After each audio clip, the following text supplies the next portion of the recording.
On the cold morning of December 21, 1944, Brigadier General John Hamilton Hines stood inside his artillery command post on Elsenborn Ridge, Belgium, directing the firepower that would determine whether the northern shoulder of the German Ardennes offensive would collapse or hold firm.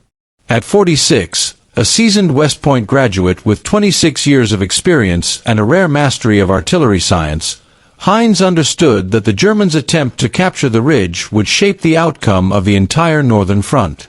The Ardennes assault had begun 5 days earlier. Over 200,000 German troops, nearly 1,000 tanks, and hundreds of artillery pieces surged west toward the Meuse River.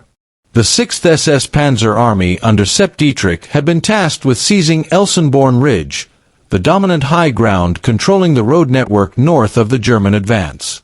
If the Germans succeeded, they would gain access to Liège, threaten 1st Army headquarters, sever the Allied line, and potentially reach Antwerp.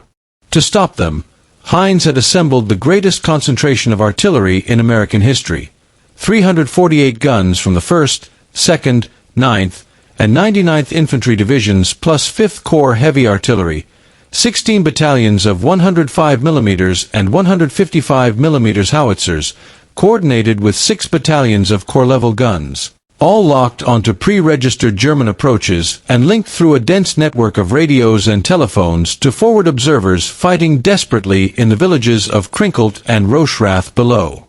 But assembling guns was only half the problem. The real challenge lay in coordinating them.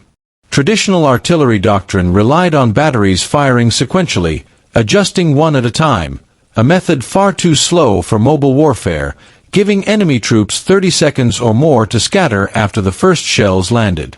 In a battlefield where German infantry could disperse in 15 seconds, sequential fire wasted opportunities. The bottleneck was mathematical. Fire direction centers needed 3 to 5 minutes to compute data for each battery using old 76-page firing tables requiring interpolation, drift correction, and meteorological adjustments. Solving this problem had required someone who understood both engineering and artillery frustration: Captain Abbott Harrington Burns. A former cavalry officer who hated horses, Burns was assigned to Fort Sill in 1940 and quickly realized the firing table system was impossibly slow. He stayed late in empty classrooms, sketching ideas for a mechanical computer that could do firing calculations instantly. Inspired by slide rules, he built the first graphical firing table, a 10-inch wooden device with printed scales and a sliding cursor capable of solving firing problems in under 30 seconds with perfect accuracy. Most officers dismissed it, except Major George V.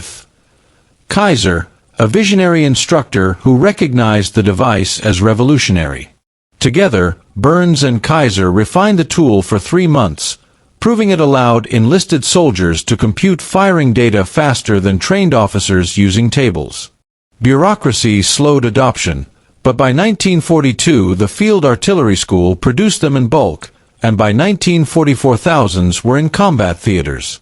The graphical firing table enabled true time-on-target coordination, batteries at different distances firing so that all shells arrived simultaneously, giving the enemy no warning and causing catastrophic initial casualties.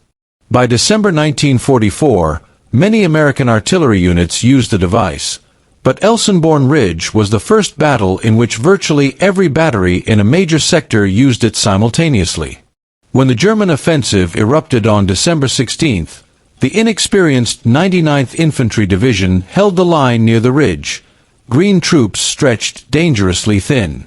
The Germans opened with a massive 90-minute bombardment from over 1,000 guns, then launched attacks by the 12th Volksgrenadier Division, the 12th SS Panzer Division Hitlerjugend, and Kampfgruppe from the 1st SS Panzer Division. Yet the 99th held astonishingly well, especially the 18-man reconnaissance platoon under Lieutenant Leilbauch at Lanzerath, which delayed a German parachute regiment for nearly 12 hours, throwing off the entire SS timetable.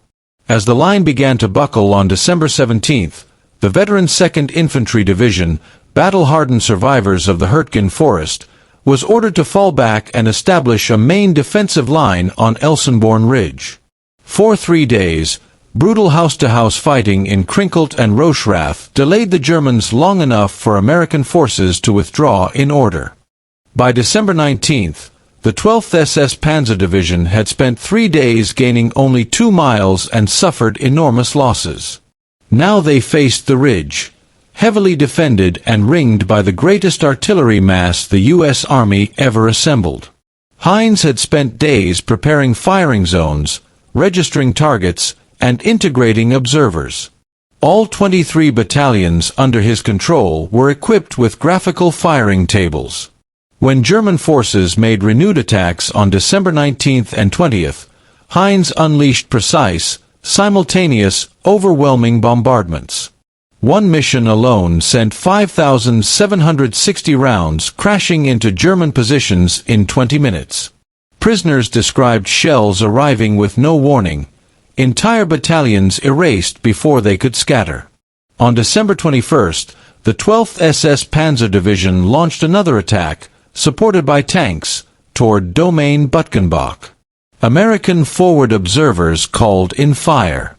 Dozens of batteries calculated data simultaneously. Time-on-target missions landed hundreds of shells at once. High-explosive rounds, airburst-timed fuses scattering shrapnel laterally across open fields, and white phosphorus erupting smoke and fire. German formations dissolved under the impacts. Tanks withdrew. Infantry broke. The same happened with every attack that day.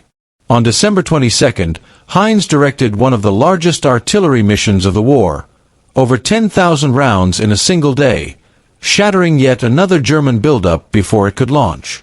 Veterans of the Eastern Front said that although Soviet artillery was heavier in raw volume, it lacked the flexibility and responsiveness of the Americans. Russian barrages were pre-planned sledgehammers. American artillery at Elsenborn was a scalpel, instantly retargetable, coordinated, devastating. German reports noted that American observers seemed omnipresent, calling fire on any movement, any assembly area, any attempted advance, even on routes thought to be concealed. The Germans never discovered the true reason for the speed. The small wooden graphical firing table, which looked like an ordinary ruler and was often overlooked in captured command posts. German doctrine relied on pre-plotted concentrations and slow recalculation. American doctrine relied on real-time observation and instantaneous computation. The psychological effect was profound. Elite SS units that expected easy breakthrough instead saw their attacks annihilated before reaching American infantry. Morale collapsed as soldiers realized they were being destroyed before even engaging.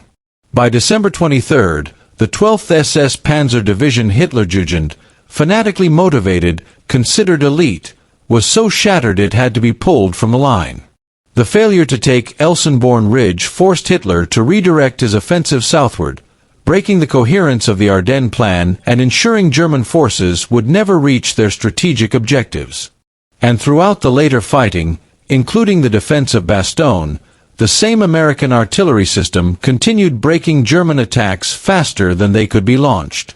The Battle of Elsenborn Ridge became the only sector of the Ardennes front where American forces not only held their ground but pushed the Germans back, due entirely to disciplined infantry, well-placed defenses, and above all, the unprecedented speed, accuracy, and coordination of American artillery, made possible by one small, overlooked invention that changed the battlefield forever.